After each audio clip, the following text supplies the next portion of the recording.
त्यांनी कोण होती व्यक्ती त्यांना आपण विचारणार आहोत. किती वाजताच्या सुमारास ही घटना घडली रात्री?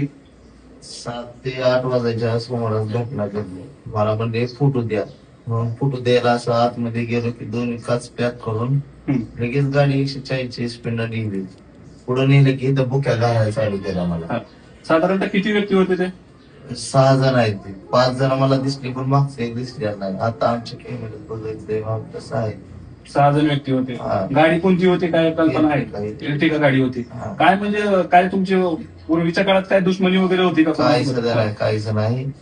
मला फोटो म्हणले म्हणून मी आता सगळ्यांना देतो म्हणून आपला दिलं, पण त्यांनी काचा पूर्ण पॅकच केले दोन्ही हात आणि तसंच लोंब पडत नेलं मला 5 किलोमीटर बसतो. आणि परत इथं बुक्याही घालून ह्याला मारून टाकायचं म्हणले. जिथं हात पाय दुखतात तिथं सोडून देऊन मरून टाकायचं म्हणले.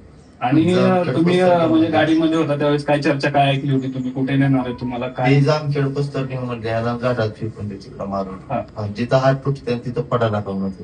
गाडीचा नंबर वगैरे काय तुमच्या पाहण्यात आलाय का? नाही 51 नंबरची पुढलं नाही बघितलं. मला चेक करेल पडलेलं होतं मी. कुठे साधारण कुठल्या ठिकाणी तुम्हाला फेकलं होतं? सिद्धेश्वरच्या पुलावर, सिद्धेश्वर आडगावच्या पुलावर जवळपास तुम्हाला फेकलं होतं? पुलावर बरोबर म्हणजे खालीच फेकलं होतं पण त्या डिअरला धडकून मी तिथंच पडलो होतो. पाठीमागच्या काळात देखील तुमच्या घरच्या पत्नी ज्या आहेत त्यांच्यावरती देखील हल्ला झाला होता. त्यानंतर तुम्ही आरोपी देखील 2 पकडले होते. पोलीस प्रशासनाकडून काय कारवाई होते का नाही? तुम्हाला जेव्हा धोका निर्माण होतो? काहीच नाही. कारवाईचं तर काय पताच नाही.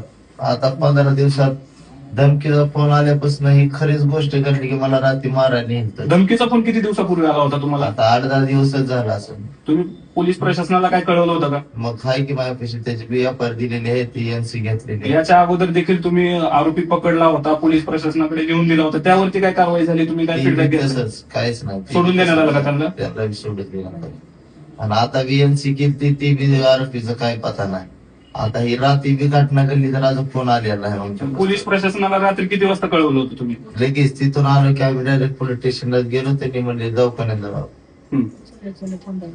उचलल्या फोन लावला होता आमच्या. त्यानंतर म्हणजे पोलीस प्रशासनाचे जे काही वाहन असतं ते किती वेळा तुमच्यापाशी आलं होतं? नाही तिकडे नाही आलं. आतापर्यंत कुठलं पोलीस प्रशासनाचा व्यक्ती तुमच्यापर्यंत नाही. मित्रांनो, एक मराठी उद्योजक पुढे जात असताना त्याला कुठेतरी त्याचा पाय खेचण्याचा प्रयत्न होत आहे. मागील काळात देखील हॉटेल भाग्यश्रीचे मालक त्यांच्यावरती अनेक वेळा हल्ला करण्यात आला. त्यांच्या पत्नी देखील आहेत सोबत. आपण त्यांच्याशी बोलणार आहोत.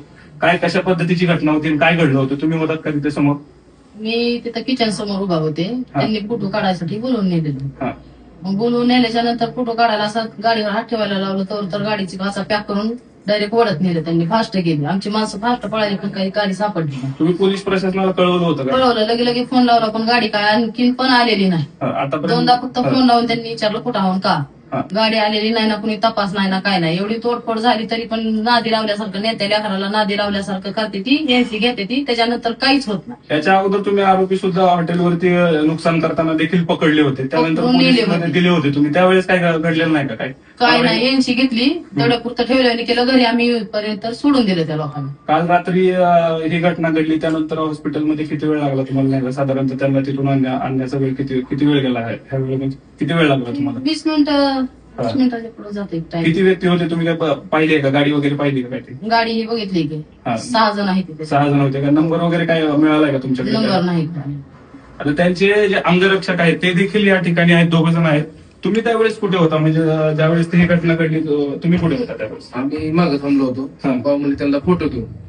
तेवढं ड्रायव्हर साईडने तेवढं म्हणला भाऊ एक सेल्फी द्या. भाऊ असे झोपले म्हणजे असं फोटो घ्या. त्यांनी काचा पॅक केला आणि गाडी चालूच होती. म्हणजे चालू गाडीतून असं ओढत नेलेलं आहे? ओढत नेलेलं नाही. त्यानंतर तुम्ही पाटला किती किलोमीटर पर्यंत केलेला आहे? आम्ही अर्धा किलोमीटर तर पळत गेलोय. तरी आम्हाला काय वाटलं. मला तरी गाडी आली. आम्ही त्यांना रिक्वेस्ट केली. त्यांनी आम्हाला मोटरसायकलवाले नेलं आम्हाला.